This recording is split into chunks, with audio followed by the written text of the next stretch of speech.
Hi, everybody. I want to tell you what happened today. So, I was in my car driving. I was at a stoplight. And, anyway, I was stopped. And what happened was then I decided to take my foot off of the brake. And so then I went forward, which I don't know why I did, other than I thought it was time to go, I guess. But there was a car ahead of me, and I hit the car ahead of me. So I'm thinking this is an absolute disaster. Because now we're going to have to exchange information, and I'm on my way to work, and the cops are going to get involved. I'm going to get a ticket, and everything's going to be expensive and just difficult, as we all know about fender bender car accidents, or either really bad car accidents or just simple car accidents. Either way, the law gets involved, and you know there's an insurance claim. Your insurance goes up. So, anyways, I get out of the car, and I try to explain to him, okay, do you want to look at the back of the car and we can exchange information? And they just said, I can't believe how hard you hit me. And they were really, really mad at me. So, obviously I'm like, okay, we'll have to deal with what just happened. So they said they didn't want to talk about it at that point. So I went back to my car, and I got my cross right there, my little guy that helps me, which totally did today. And this is why, because I asked God, I'm like, please help me with this, because I don't know what's going to happen, because this going to end up being pretty bad. They're very mad at me. So anyway, so I went back to the car, and I tapped on his glass window, and this time he was a completely different person. Like, he said, I'm trying to make it to work. Apparently you're trying to make it to work on time. It's like 7:07 in the morning.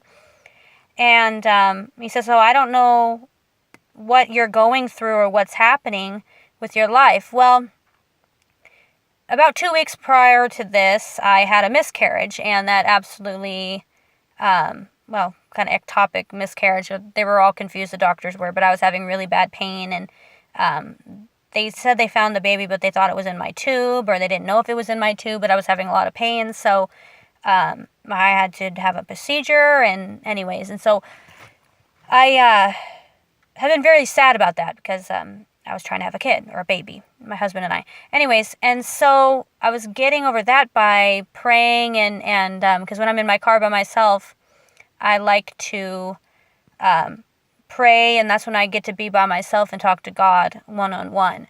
And so that's what I was doing, and I was so engrossed with that's why I accidentally bumped into that guy. But anyways, and so I said I had a miscarriage, and they immediately were like, and I said that's why I got in an accident, is because I was praying about that.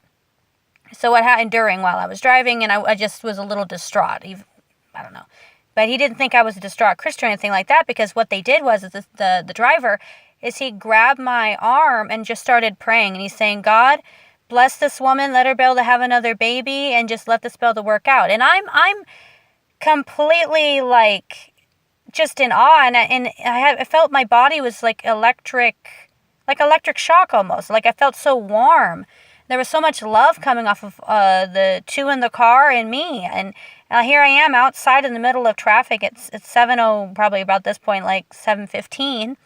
In the middle of traffic on a Friday morning, and you're just holding my arms and just grabbing onto me, and we're all praying, and it just felt so amazing. And I'm like, God, this, nobody ever does this. Thank you so much. Of course, right now I'm not crying, because it happened at 7:00 today, but right now it's like, I don't know, 2:00, almost 2:30. And, but it was an amazing feeling. And, I still can't even believe that. But I guess the main thing that I'm trying to say about this, not only that, so then what happened is that he was basically saying, just forget about it. Forget about the car accident. Forget everything. He just completely discontinued. No exchange of information. He didn't care. And I'm just like, wow, God, you are just so wonderful. And he said, you're going to be okay. You can make it. And I think we just basically, or maybe this was a lesson for me, not to worry, and that God just always takes care of us. I mean, I really believe that God takes care of us, and just got to stop worrying, because the more that I try to make things right and to try to have control, the more that I see when out of control stuff like that happens, God provides, and he takes care if you ask. So that's just what I want to say. I just want to share this testimony that God provides when you ask, and have faith in your brother and sister. Like I don't have faith necessarily that the person in the car next to me is not going to laugh at me when I talk about God, you know? And so because I was able, and God put the Spirit in me and was protecting me and told me why I got in the accident was because I was praying and I was distraught and I had a really bad last couple weeks is why it happened. So I urge everyone to reach out and to trust each other. We need to trust each other more. So God bless you and have a great day.